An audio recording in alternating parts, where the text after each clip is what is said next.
What is going on, everybody? Celso Oliveira, Section 128 podcast. We are here one more week to talk LAFC.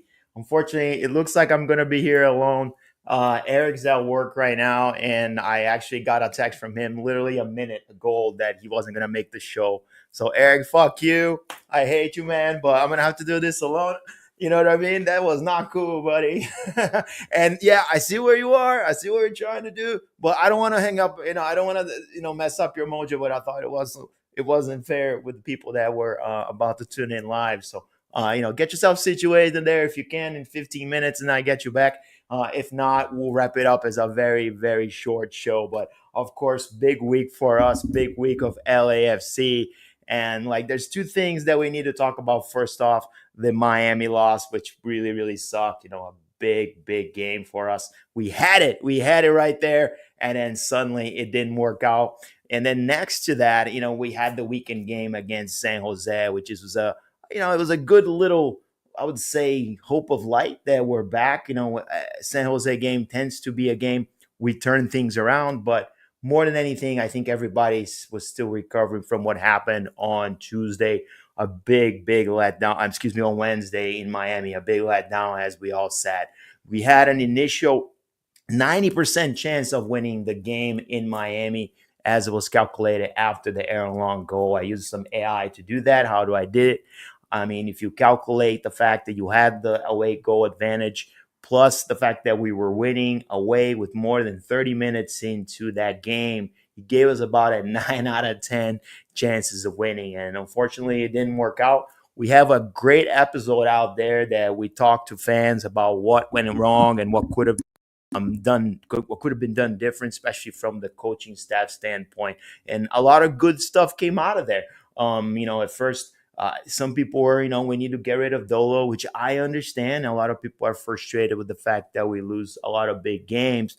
But the reality of the matter is that, that coaching staff is still responsible for a lot of the wins and a lot of the positive things that we're seeing with this club. So it's hard to just say goodbye to a coach. And you see some of the other teams that have done that, and they didn't necessarily land in a better place. So the coach is the first one to go, but not necessarily the way to fix a roster.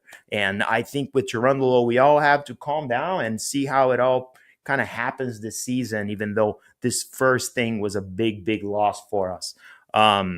As I said, I think Eric's at work here. I see him in the back, but I cannot seem to add him to the show, unfortunately. So I'm kind of trying to manage this alone.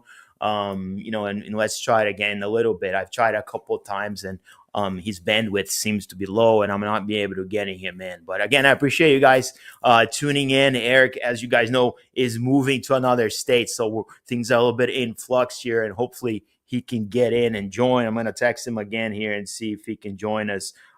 Because again, we're live, and I didn't want to stop the show. I wanted to keep going, but I know that he was having some trouble. So let's say here, buddy, can't seem to add you from work. Try again. Let's see if he does that. And again, apologize for that. It's not how you want to do a show, but with the live show, we roll with the punches. And let's see if I can try again. But yeah, let's see. He's back in there. I can bring. Oh, Eric, what's up, buddy? How are you? Oh, you lost you again. See, it's been hard because on and off he goes. And yeah, it is what it is, and we're trying to do our best here while we can to see if he can join. But let's talk a little bit about the Miami game, because a couple of things came out of that one. Aaron Long's goal definitely looked like the ticket to the semifinals. I have a piece out there that I wrote that if you have a chance, you can read it, which talks a little bit about the probability of winning for that game for LAFC. And in the beginning, it was basically a 50-50 game, and then we went into a situation where we were with a huge advantage with the Aaron Long goal, and of course Lionel Messi did what he did and got us off of our game. But it's tough, it's tough to see these games happen with LAFC. I've kind of watched my share of these games and seeing what happens, like when we build an expectation, we reach a milestone, and then we suddenly have a massive letdown like we did in Miami. I'm not very happy. It looks like Eric will be joining us in 30 minutes, so you're stuck with me here for this first 30. But then he's going to join us for that second part. So I appreciate you being here with me. I also have a brand new camera coming because mine is clearly on its way down here, as I cannot get my light to stabilize. It keeps focusing. So enough complaining about our technical situations. Let's keep going with the show. But Messi, guys, it's really what it is about, right? Like one guy can really completely discombobulate a system, a team, a series of seasons, anything that you have prepared for. One player can completely destroy it. And we saw that with Lionel. I mean, as a Brazilian, the outcome of this game could not have been worse. You had a situation where one of the Brazilian players obviously made a mistake and cost us a goal. But more than anything, you had an Argentine completely dominating the scene and making his name heard all over this continent, all over this league. Say what you want to say about him, but he is one of those guys that just makes a difference no matter where he is. So I think for LAFC, if you look back at this game, a lot of people are going to say, well, it was a hard-fought game, a hard-fought series against a very good team. And as much as I appreciate that comment from some people that I really respect, I take that with a grain of salt because it's all about closing games. And nobody was saying that they didn't have the better roster. But the reality of it is that LAFC probably played better in that game than 90% of the entire, played better in that series, about 90% better than Inter Miami, and just let it just go in the last 25% of it, I would say, or the last 25 minutes of it even. Because yes, you take out the goal that was a gorgeous goal from Messi. That goal didn't mean anything if you didn't let the momentum carry into the second half. And that was a big part of what I wrote about in that article was, look, it's okay that he scored. And you go into what it could be halftime of a game with a 2-goal advantage over a team like Inter Miami, you should be okay. You're not in Mexico. You're not playing against a team that has a massive advantage over you. They don't have necessarily a more expensive roster than yours, so you cannot make that argument. The way Inter Miami played was nothing new. They did change things a little bit, but I keep more of that on LFC's defense than anything else because we were forced to change how we defended Messi. And with you guys remember last week when the dudes from Inter Miami came over and were talking about how they were going to play LAFC, and it was going to be very different than how they played in LA. One of the big things that they said is like why they kept trying to go through the middle. And that stuck with me because I know how strong LAFC's defense can be through the middle. And it was like we kept trying to do something that it was not going to work, right? And that's what they did in the first leg. And for the most part, in the beginning of the second game. And then suddenly things changed and they started exploiting what I've seen are one of our major weaknesses as a team, which is these early crosses into our box that really have no direction. And then the goalkeeper sort of comes out in a rush to try to cover for it. And the center backs don't really have a clear understanding whose assignment it is. So that happened several times during the game. He caught LAFC flat-footed a couple of times. One of them was a goal that ended up coming back.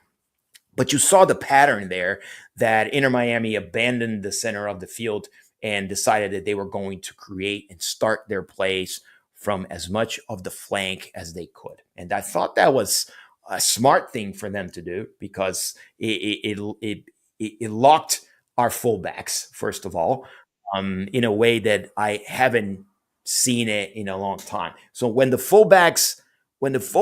fullbacks can't operate offensively how they usually do, it's trouble for LAFC.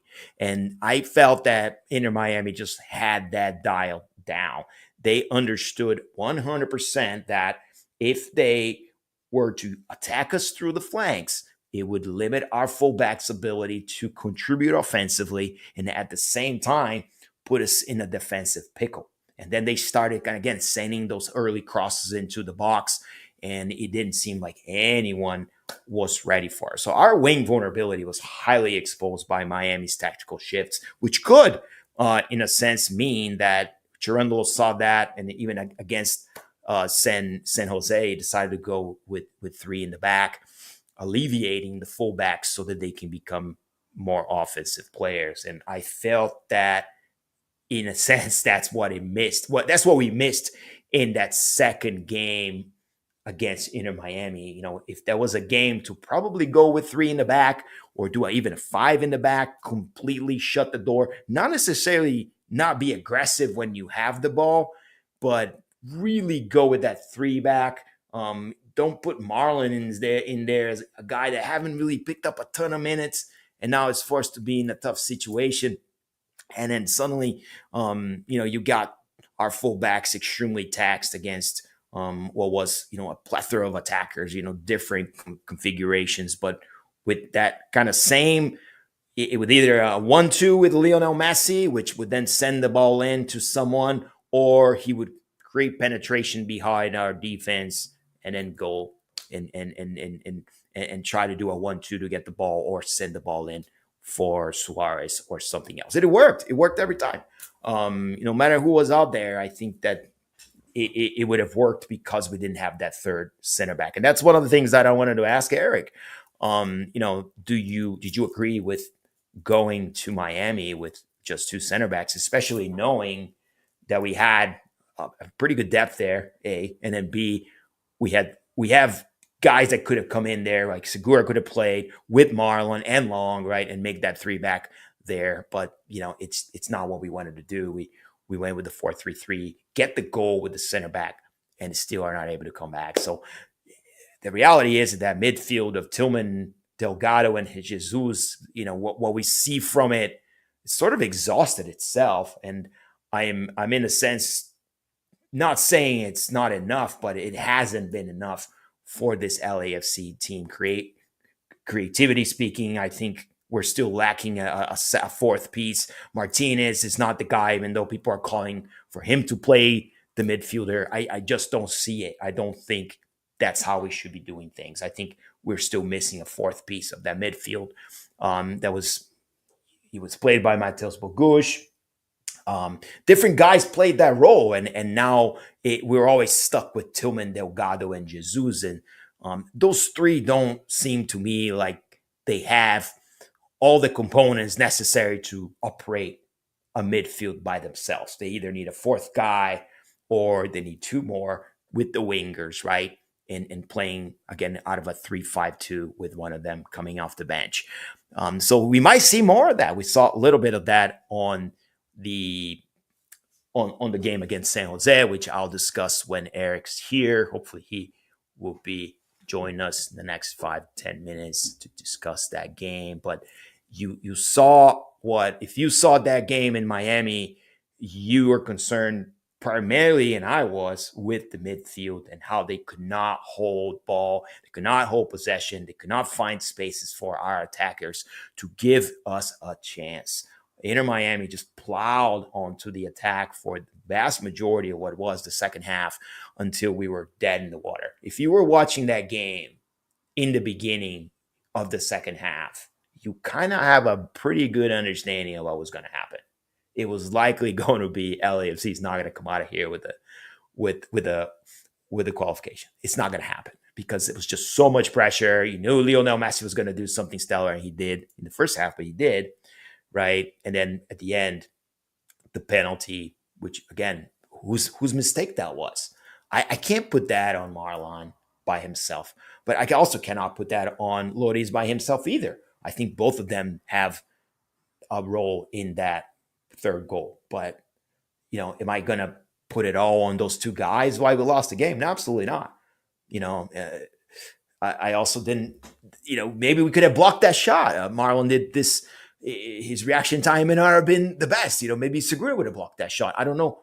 I think that, however, putting Marlon into that game may not have been the best choice because he was not the hot hand.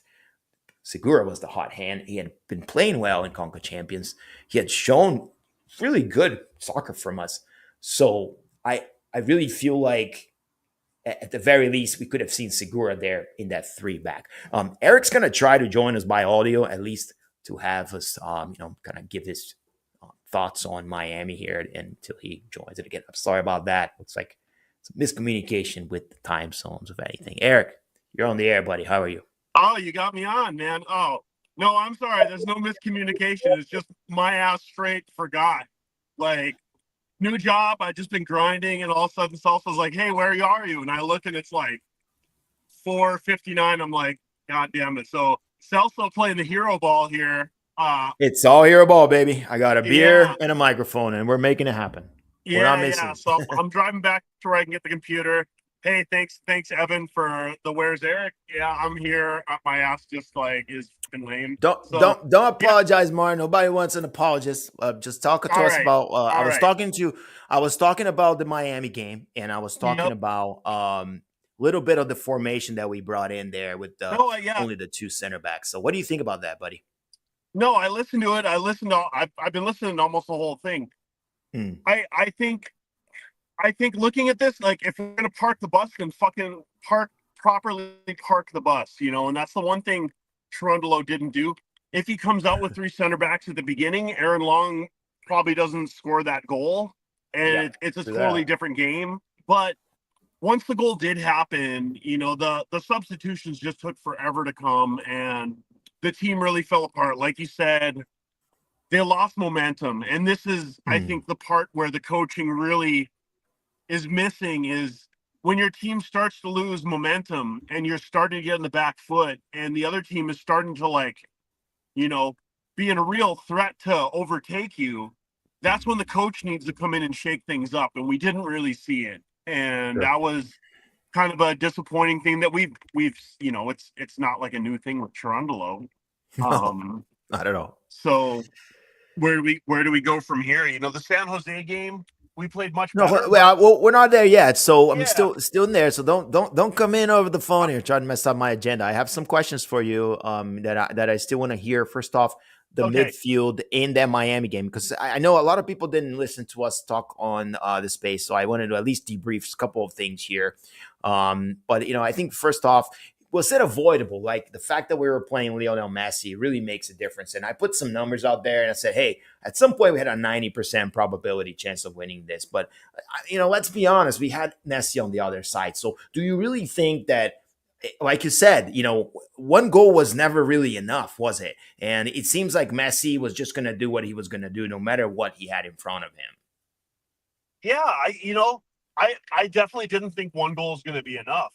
But when Yeah. Aaron Long put in that second goal, which was frankly worth two goals, Hmm. all of a sudden we're sitting with a 3 goal advantage on them, and 3 goals is definitely enough. Yeah. Um, and that was disappointing. The midfield, Igor Jesus, I thought was pretty good. Delgado had kind of a poor game, but we can survive the poor games.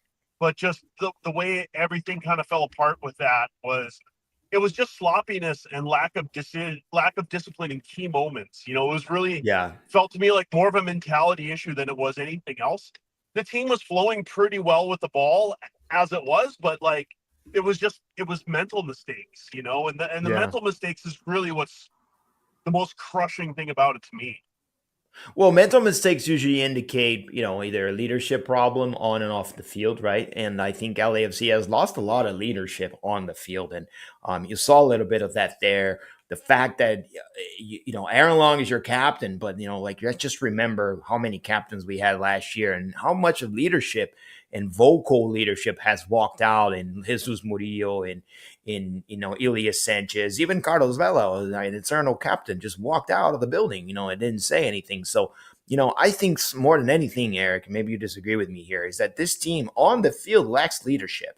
Aaron Long's kind of a quiet guy, and he doesn't kind of give me that kind of sheriff looking that like Dunga, the eternal Brazilian captain had, where he's just looking at you and say, "What the fuck did he just do?" Right? And I don't Yeah. think people necessarily like when he does that or listen to him. When if Ilya did or Vela did, people did listen a little bit. So are we lacking some leadership here, which kind of walked the way out of the door with the free agents that walked out?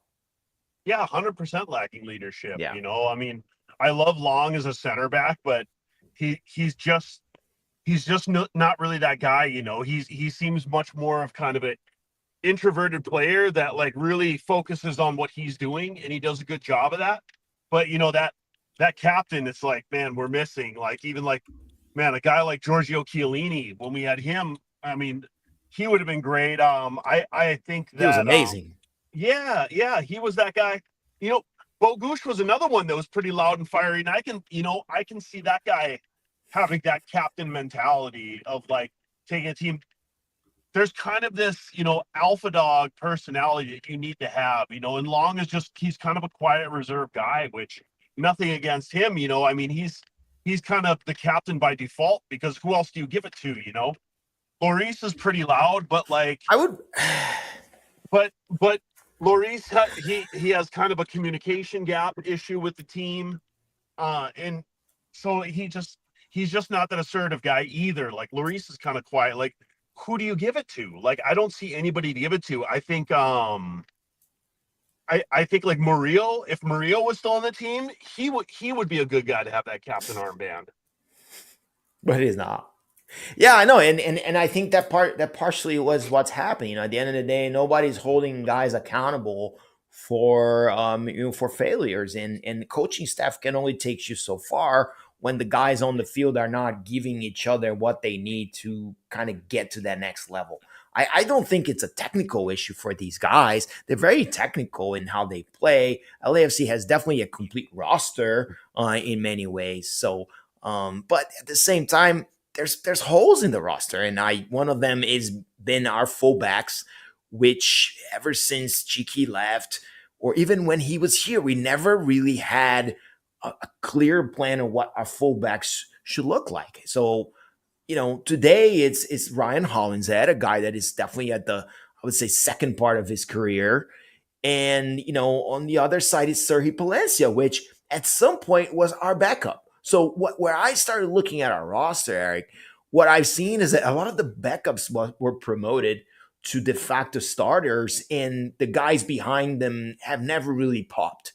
So when they come in the field, it shows the difference, and we regress as a roster from what we were maybe 2-3 years ago. Don't you see that with me?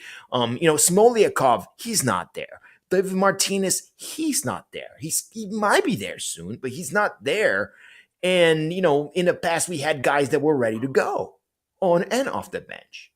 Yeah, 100%. And it's oh, we've been beating this drum, it feels like forever now, but it's just kind of like a mismatch in style of what they want to do. Like, if we're going to go to three center backs, great. That gives you a lot of defense back there. Igor Jesus, all of a sudden you have a really sturdy spine all the way through midfield. But then you look at your fullbacks, and you have Hollingshead, who's a defensive fullback, and you have Palencia, who is a very defensive fullback. Hollingshead, he's got positivity on set pieces and crashing into the box, but like, he's not a crosser. And we look at guys who we could have picked up in this offseason that were Oh, crossers. I mean, look at you talked about Kai Wagner. Kai mm. Wagner with three center backs, all of a sudden, I mean, imagine what we look like with that. Yeah, that would look that, and he was around, and nobody wanted him because he was a racist and all that. You know what I'm saying? Which, okay, whatever, right? He called someone a bad name, and he should not have done. But we have to be a little bit smarter than that. If Kai Wagner wanted to come to LAFC, we probably should have picked him up. I think it was more about the money there than anybody else. But no, you see these guys and what they do to rosters when they click and when they don't click. Now, I think the problem with Kai also is that I think he wants DP money, and we're never going to Sure, pay but DP money to a fullback, right? But But but look at the right side. Like, imagine what having Julian Gressel would do there, who's one of the best yes, crossing fullbacks in the league, and he was a free agent. He's on yes, Miami he now. But was like, Julian Gressel barely with conceited. Giroud, he would have been such a perfect fit into the system. Hmm. Julian Gressel can't really defend that well, but Right. it's, again, if you're playing three center backs, you're not asking your fullbacks to defend. You're asking them to push forward. And a guy like Mm, that is going to give you the service and the creativity. And so, mm. I look at this roster still, and It's basically we have two rosters trying to Yeah. combine into one, and it just doesn't really flow. Yeah. Um, So the one thing I was going to say is that a lot of people, including myself, were frustrated with Cherundolo and Co. because they didn't sub at all against Miami, and they had two things going for them. A, they rotated the players before that, so they felt that the guys could handle more minutes, but the team was flat and was losing momentum and getting attacked at so much that even just stopped the game for a while to allow a guy to come in, maybe put Olden home in the game and such. But it never happened. It didn't happen until we were basically dead in the water as a reactionary way to try to get back into the game. So my question to you is, was it on the coaching staff not to sub, or are they looking back and be like, oh my God, there's nobody to play and we're only going to make our team worse? So, which one is it, right? So it's tough to see, man. I think when they all look back, uh, they just didn't have anybody to put in. They're like, we don't trust anybody. well, the the thing is they did put people in, and they clearly decided that they were going to continue to park the bus, and they doubled down on parking the bus. Mm.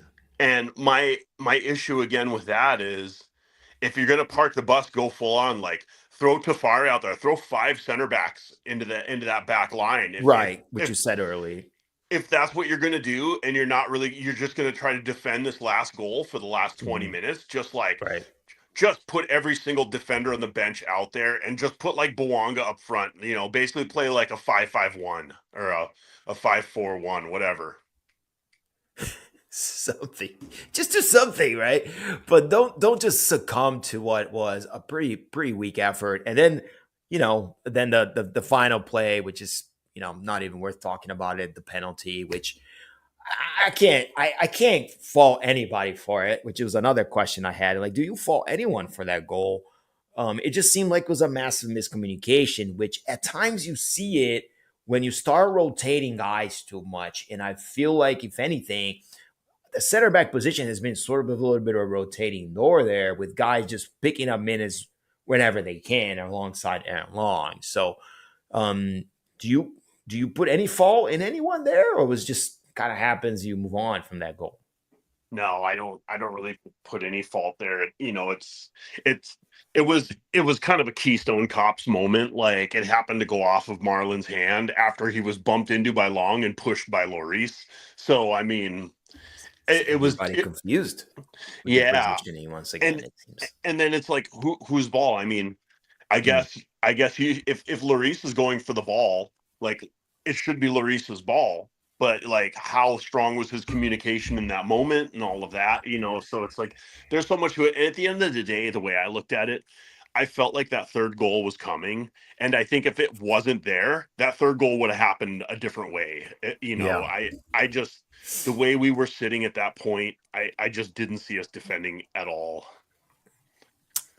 And so was, man, another elimination in Concacaf. Call it A fucking you know choke job. call it a choke, or call it a Messi's magic, call it a valiant effort, call it a shitty effort. But the reality is, you just saw how hard it is to be a continental player anywhere. And as someone that's grown up as a Sao Paulo Football Club supporter, getting to see them win the Libertadores, you became a Palmeiras fan and got to see they win the Libertadores, which is our version of the Concacaf Champions, and you just see how hard it is to do it.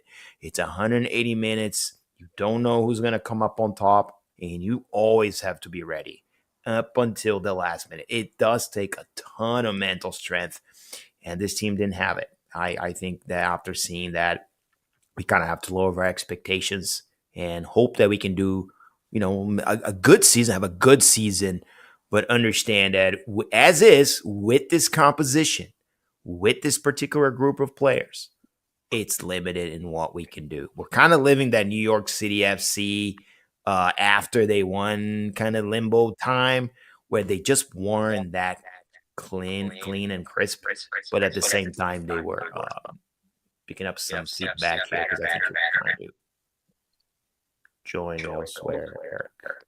I'll put you out here, get yourself situated, and I'm going to play those goals again. and hopefully we can get you back here and we'll resume our show. So we'll take a little break here. We don't usually do that, but just get Eric ready because I think he's almost ready, and then we'll go with discussing the game of this weekend, which was actually a win. Let's just talk about this depressing loss to Inter Miami. But here are the goals again. It was really, really cool goals.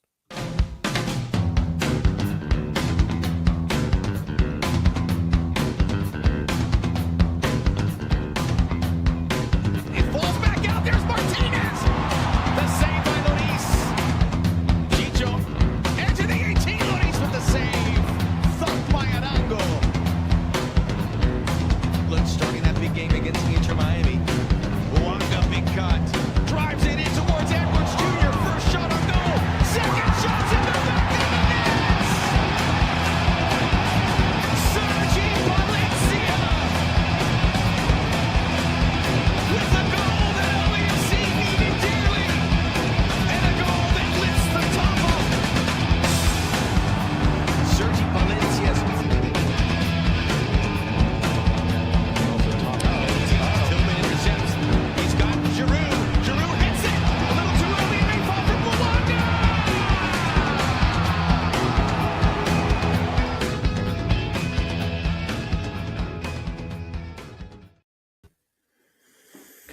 Yeah. That was it. 2 goals. Eric is joining here in a bit. We appreciate you being here with us. A little bit of a different show as usual, but we're talking LAFC, and now we have to talk about the weekend game. LAFC taking 3 points and breaking a bad streak that we had. And here we go. We have Eric. I'm going to switch my view here. So, no, not this one. Let's go this way. Glad to see you. You're all black and I'm all white. Here we go. And again, apologize for my really bad camera. I already got another one coming on Amazon, so that we don't have those light issues that I've been having here. But it is what it is, Eric. Welcome to the show. Good to see you. We were talking, of course, and now we're switching gears to San Jose and the 2-1 win here. A little bit of a yay moment for us. We don't pick up a weekend loss at home after what happened during the week. So we have to be happy about that, I guess, right? That we take the win and play pretty well. So let's start with that. What are your thoughts on the weekend and the fact that we won this game against San Jose?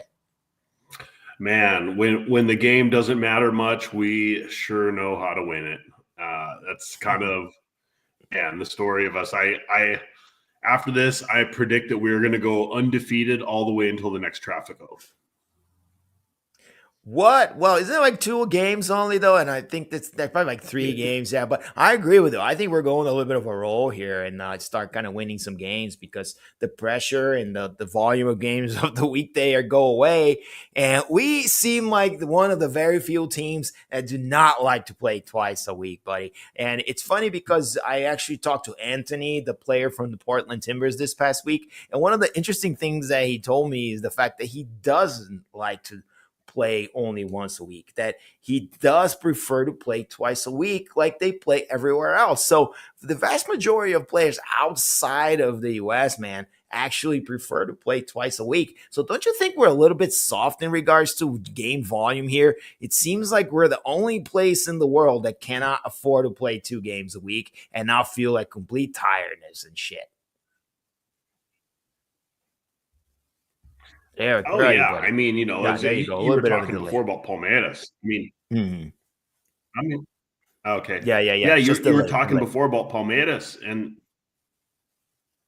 okay, and Palmeiras they play like 82 games every season, like 85 games. They pretty much play 2 games a week, in between February all the way until November. So the Brazilian guys, if they're on one of those teams, they're playing a lot of games. Yeah, and which has been the big difference, and I think that's why Kike Oliveira, we actually talked and asked exactly about Kike's comments, saying, hey, he wanted to go to Brazil to play more. What do you think of that? And he agreed. He's like, yeah, man, like I like to play. I'm ready to play more. I like playing twice a week. So the fact that you playing twice a week here and that gives you a disadvantage to me, it's still a head scratcher. Very few teams can do it, but some teams do it well. You look at Vancouver, for example. They're crushing it in both competitions. They're playing way better than we are. They have a new coach, but the same guys are there. So I see two things with Vancouver that I want you to comment on. One, they keep their core guys intact. Their guys are their guys, and they're going to keep their guys together. Same situation with Seattle. You know what I mean? They keep their guys together and then rotate the fringes around it, but no big roster movement like we had. But with Vancouver, they bring a new coach, old players, and they start winning everything. And now they're winning both league. They're leading the league, and they're making a run now at Messi and the CCL. So what's the winning formula? You told me that there's no way you can be successful in both last week. Yeah, unless you're Miami or Vancouver now, apparently. And what Vancouver does, as you said, is they have a core group of guys. They also have some pretty young guys in their roster. I think they have a couple homegrowns in their roster as well, which, I want to give the shout out to Ordaz. Like, we actually have a homegrown player that looks like he's ready to start. And yes. For me, I mean, I'm ready to see Ordaz be our starter and just roll him into that number 9 position every week until he needs a rest, and then put somebody else in and go with that. Although with the San Jose game, Giroud did have a much better game than he has had. I think Bouanga's goal was definitely a big part of Giroud, taking a really nice shot and forcing a good shot like that. The goalie has to just worry more about stopping them as opposed to looking at where they're going to deflect their rebound. If a goalie has easier save, they can start thinking about, okay, where am I going to push this ball? But with the really hard stops, they just have to stop it. And in that case, he stopped it right in a place where Bouanga could rip it into the net. So, Giroud had a good game, but at the same time, you have this breakout with Ordaz. It's like, you got to ride that hot hand. Like, I'm sorry, Giroud, but we need to throw Ordaz out there, man. Well, but that's the solution right here. So I put the starting lineup for us to see here, and what we did then, we actually bench Under, which I haven't seen much of him yet. He hasn't really given us anything. And start Ordaz on the right side, which has kind of been that, it was his original position when he was spelling Vela way back when, right? So you now have Giroud coming in the middle, and I like what the coaching staff is trying to do. Hey, let's rotate guys around. Let's see if Orda is on the right. Will give us enough mobility here to give us something. So what did you think of this starting lineup? Not only the fact that we finally go with 3 in the back to allow Palencia and Hollins had full maximum attacking capabilities, but now starting Ordaz on the right and getting Olivier Giroud back in the lineup and allowing him to play. What was it, like 80 minutes, I think he played. I like this lineup a lot. Getting Ordaz in the field is really good. When Martinez is back, I would like to see Ordaz, Martinez, and Bouanga. I think that's a great lineup. Going with the 3 in the back is cool. But again, like, we get back into the personnel, and I think looking at the San Jose team, I would like to see us do it a little better than 2-1. I thought, I kind of didn't know what to expect with the team coming into this game, but we took care of business. We got the 3 points. I'm going to never complain about 3 points. I'm going to never cheer against 3 points. And so that's it. Chanot got in. We'll see what's him. Under, who you talked about as well. We have Under for another 2.5 months. And I think basically at this point, it makes no sense to give him any minutes unless it's absolutely necessary for some reason. Because, we have a season. He played a little bit. So I think off the bench, if he's scoring for us, I'll let him play. We don't have to do anything. Like, you know what I mean? It's just free cap money that we're utilizing here. What I'm saying here, Celso, is that, like, we're not going to have these games coming through fast and furious where we're going to need to rest people. Sure. So what is Under? I mean, we're not going to pay the $26 million to pick him up off his loan. He's going to head back to Turkey in late June, early July. So at this point, we need to be developing minutes for guys and giving those minutes to Ordaz and Martinez over there and Giroud because we have Giroud till the end of the year. So, I mean, Under right now should probably be last in the depth chart with 4. Yeah, at this point, you wonder why is he even here? You know what I mean? So why are you here, man? Like, you just got here, you didn't do shit, and now you're on the bench. Spelling Ordaz. Like, what he was here because he was on the bench in Turkey.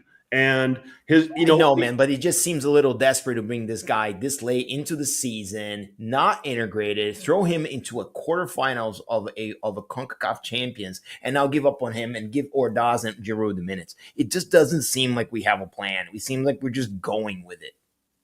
It was an opportunistic move, just like picking up Gareth Bale a couple of years ago. And obviously he's nowhere near the same player, but we had an open slot for him because whatever DP we were going for didn't come here, and we needed somebody for the Champions League run. And so he was as good of a pickup as we could have gotten, and he had his first game in, he had that great steal that assisted to a goal, but he just hasn't really done much since then, and if he would have adapted the system quicker and been more productive, it would be a different story, and we would probably be in a different place as a team, and we'd probably still be playing in other competitions if Under was that guy that was like a Denis Bouanga on the other side. Although, comparing him to Denis Bouanga, like up until San Jose, he had the same number of goals in the league, So if he would have came in like a 2023 Denis Bouanga and started putting in, 0.6, 0.7 goals and assists per 90, all of a sudden we have a very devastating attack up front. But it wasn't the case. He's going to be leaving us in like 2 months.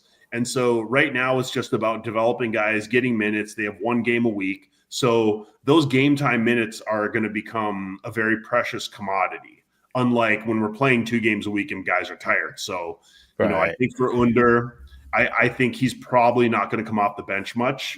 And if he would have never came here from Turkey, he wouldn't have came off the bench much either. For them, they try to get him some minutes. But that's not happening, So, it was a cool experiment. The move made sense. It still makes sense in retrospect looking at it. It was the best we could have done, but it ultimately at the end, it wasn't enough to help push us over the hump that we needed to get, which, I don't know if any player could have pushed us over that hump looking at our team, because it's a mentality issue. A lot of it's a coaching issue, and it's a culture issue, which LAFC constantly had a culture of not doing it when it really, really matters. Yeah, man, I hear you, and I like what you said there. With Under, I think it's unfair also to ask any player to come in right off the bat and start producing, no matter how much you've been playing or not playing when you're abroad. Especially if you're an offensive player, it does take a few games for you to get your stride and understand your teammates and understand the league. So again, I don't love the reactionary nature of bringing him this late to do this little for just because you had the open DP spot. It almost seems like you're trying to prove to us, oh, see, I always fill up my DP spots. That's not the reason why, you know what I mean? We lost this game. And I really don't. I don't want that argument to ever be used by our team, right?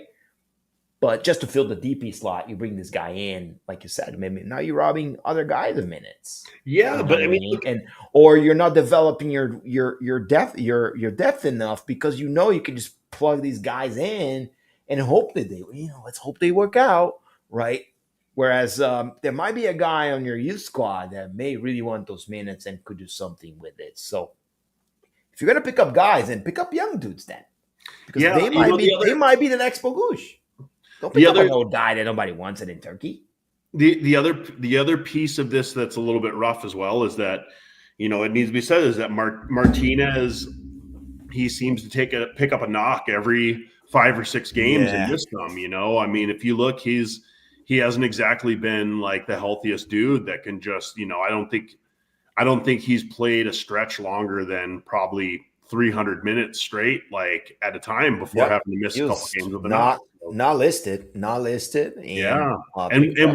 we saw him in the Houston game. He picked up a knock around like the 82nd minute, came off limping, and we haven't seen him since then. It doesn't seem that bad, but it was bad enough to not go in at all again in Miami in a game that he could have made the difference. So so what you're seeing here in our screen is a tale of two teams and how you could go about managing your Major League Soccer roster. On one side, you can come up with all these guys that you've never heard of, like Olden, Thiago Holm, and you know what I mean, guys that you literally never heard of, right? Bring them into MLS, or you can recycle Mark Anthony Kaye, Preston Judd, Nick Lima. So pick your fucking poison, right? Like I hate when your roster San starts Jose becoming. there's such a poverty franchise.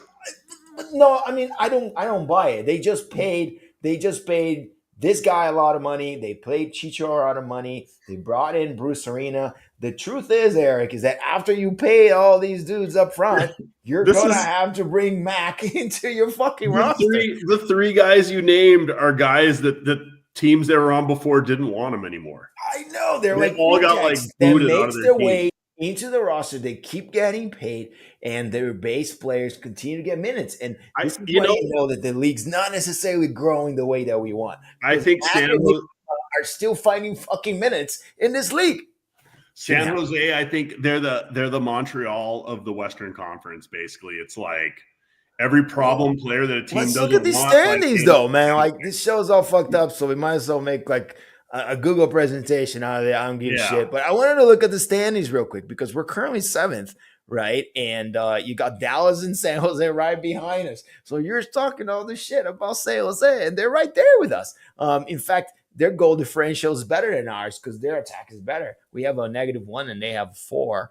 Well, so Martinez just got a hat trick. Yeah, right. And again, we're talking about league play where we were concerned with winning games in CCL and managing minutes for whatever reason. It seems like it matters, you know, it doesn't matter. But it looks like we're doing that, and we find ourselves in 7th place, which is not bad, right? Not bad. We're still kind of within playoff striking distance. And look at this. One win. Everybody on top of us loses. We're 2nd place. And if you look at who's on top of us, they're not quality teams necessarily, Eric. You got Minnesota, which don't tell me they're great. They're not. San Diego, which that magic will end. Portland, are you fucking kidding me? Colorado, solid team, but we beat them all the fucking time. Austin barely beat us, and they are not that good. They just got shit housed, like you had to say it. So, like, I look at this Western Conference, and it's probably the weakest it's been.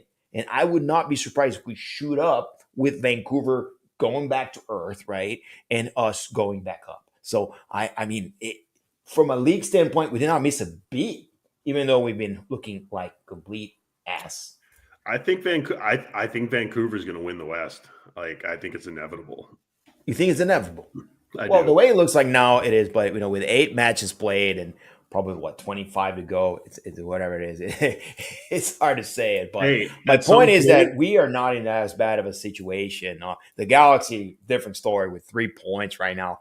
That looks pretty bad to begin with, but we're keeping it up. We're almost there, man. Like not bad. So I love it, and I really commend everybody that wants Dolo out to look at the standings and say, hey, how are they going to fire the coach that isn't like just keeping it up with everybody in the Western Conference, right? And got to the quarterfinals of a very challenging tournament and won a tournament last year. Who the fuck are you thinking?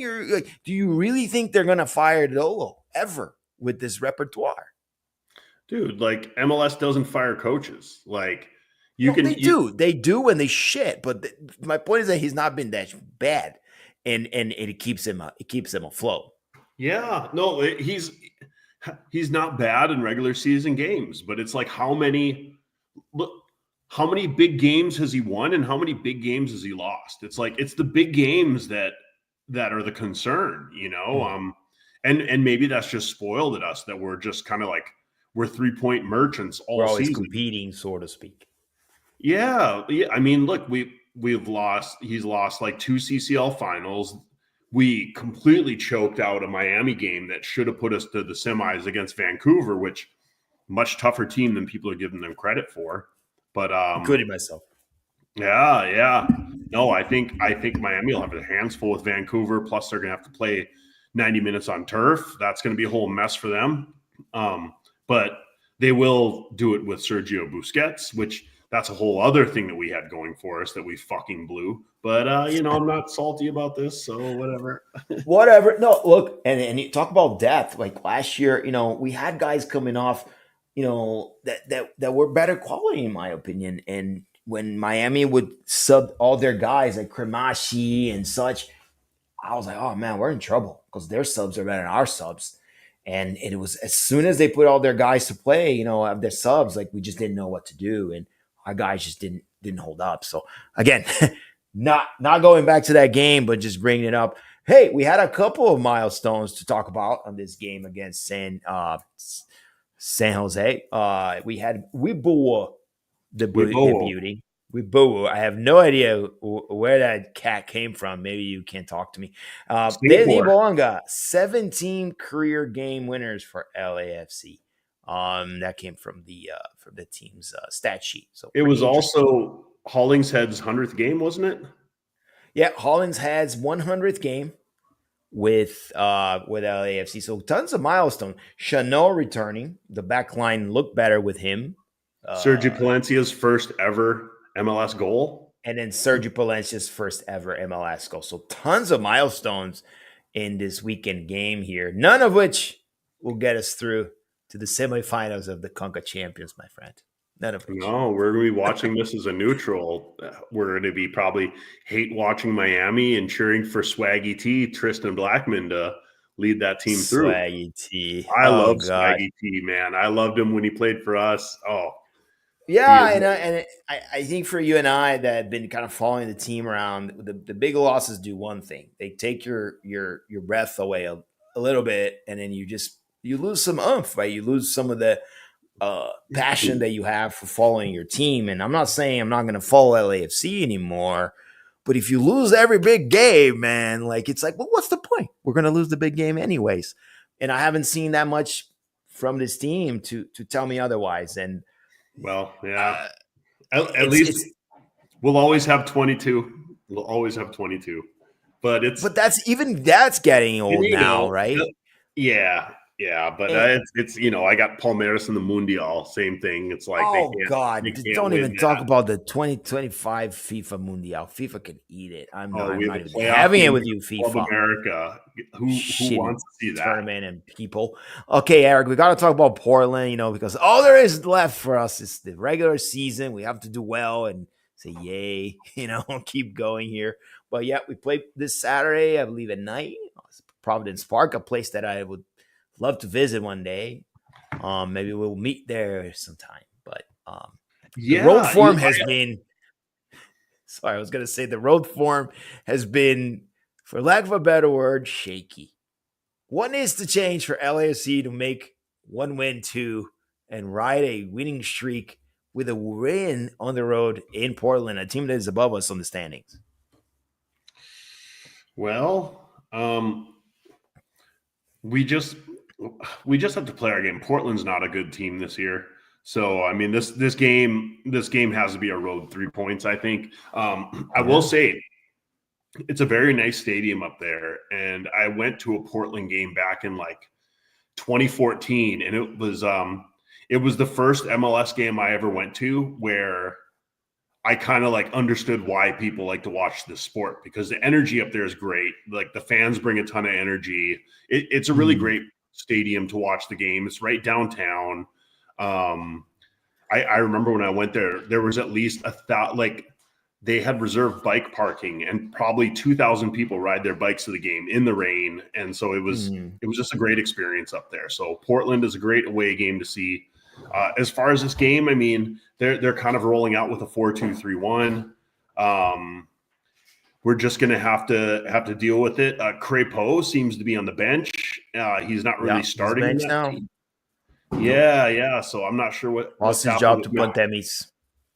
Yeah, so it's sad for Maxime, but that's We were right something's. in that. I think that was the one guy that, especially knowing who was going to replace him, there was just no question that leaving. Who would have What? thought Yeah, that between Crepeau and McCarthy that like McCarthy would have a little more longevity at this the better point? I mean, season. yeah. You could I don't think that was on people's bingo card. no. And that situation, that goalkeeper situation in Carson is pretty crazy because Oh, their whole they situation is they crazy, they man. did him wrong. They did our boy wrong. So, Johnny Mac, maybe one day you come back because they did you wrong, buddy. Because Mikovic needs to be the starter, yada yada. So they took each other's. You know what it reminded me of? When Bob Bradley liked to rotate goalkeepers. Well, maybe we're gonna Carson. maybe we'll have a J-Mac homecoming and he's gonna come back to the black and gold. Like I wouldn't hate it. I don't know, man. I think that at this point he's if he's available. I mean, pick him up, definitely but Lloris, we should keep him another season if he wants to play another season. Like bring him back another season. Yeah, And, that's the question. Now, who's playing goalkeeper for LAFC next year? What I noticed is David Ochoa. David Ochoa is now the de facto backup for LAFC, so he's surpassed Hassal as that number 2 goalkeeper. He was listed as the number 2 goalkeeper in the last 2 games. If he's learned to be humble, I mean, Ochoa. He's been humble. He's humble. He has it in him to be a top goalkeeper. He's a bit of a prima donna. And I'll tell you why, Eric. Because he's just another guy in the building now.